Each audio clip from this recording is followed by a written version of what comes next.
Welcome back everybody, MC here with another video, and today I want to show you guys how to remove corruption from your world in Terraria.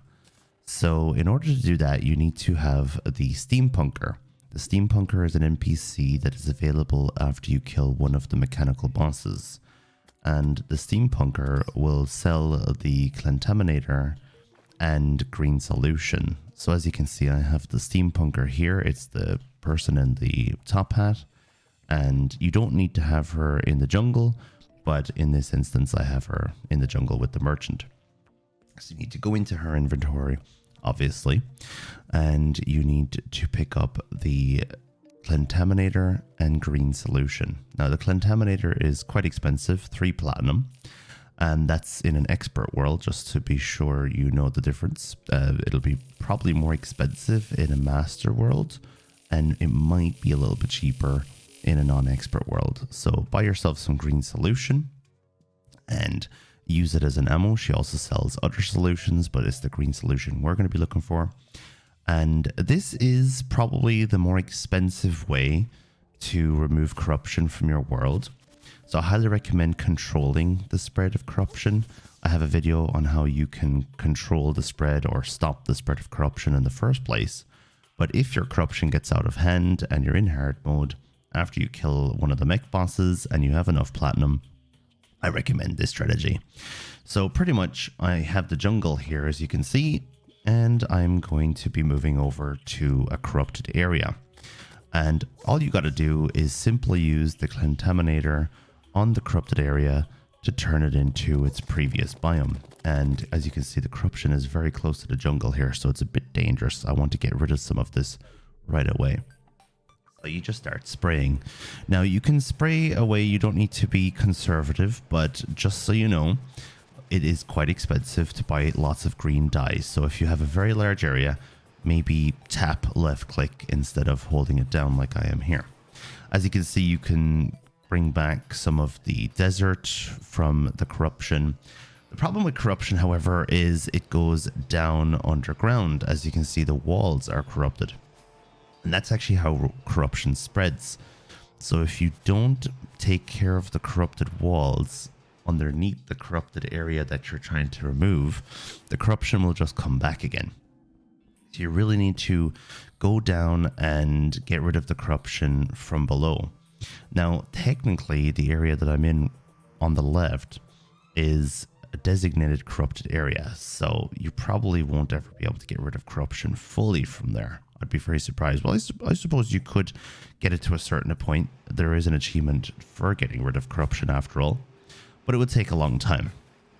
This technique is mostly for corrupted areas that have become corrupted rather than spawned as corrupted when you created the world. And you can, as you can see, you can get rid of corruption that is on the way over to the jungle, and you can get rid of corruption that is on the desert. And if you leave any of the pockets of corruption over, unfortunately, they will continue to spread again, and you will have the same issue later on. So you really should try and focus on getting rid of all the corruption in all these little pockets that you see here, just to stop it from spreading. And anytime the corruption respreads, you can always use this technique again to get rid of it. So don't worry, you can pretty much get rid of any corruption even if it starts to spread again. And or you could start to make it so that the corruption can't spread across your world using the techniques that I showed you in the previous video. And the previous video, as I mentioned, is a lot cheaper than using the Clentaminator. Clentaminator 3 platinum, it's a lot, especially if you don't have a money farm like I do.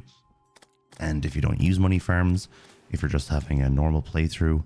So I'd highly recommend just controlling the spread rather than having to remove it when it's already there. So as you can see here, just getting really deep into the corrupted zone to get rid of all of this corruption that is taking over my desert. And of course, when you remove corruption, you change the enemies that are going to spawn in there. You change the spawn rate as well. For example, a non-corrupted desert is going to have a lower spawn rate than a corrupted desert, but then you won't have corrupted enemies anymore, so it depends on what you're trying to farm for, and it depends on what you're trying to get. As you can see here, you can also get rid of the Hallow. Now your NPCs can technically live in the Hallow even though it is classified as corruption.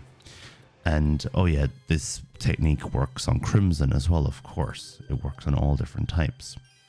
But I usually wouldn't get rid of the Hallow if I wasn't using it to demonstrate how this item works, because I think the Hallow is very good for farming. It's great for getting money.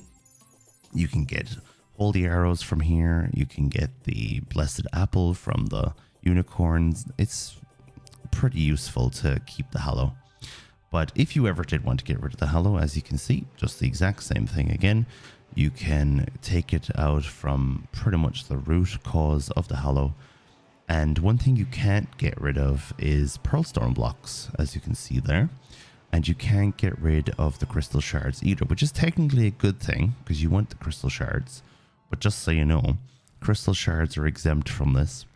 Now, one other thing I would do is if you're having a really bad time with corruption, you can go all the way down to the bottom of the world, pretty much, to hell or whatever, and start working your way up.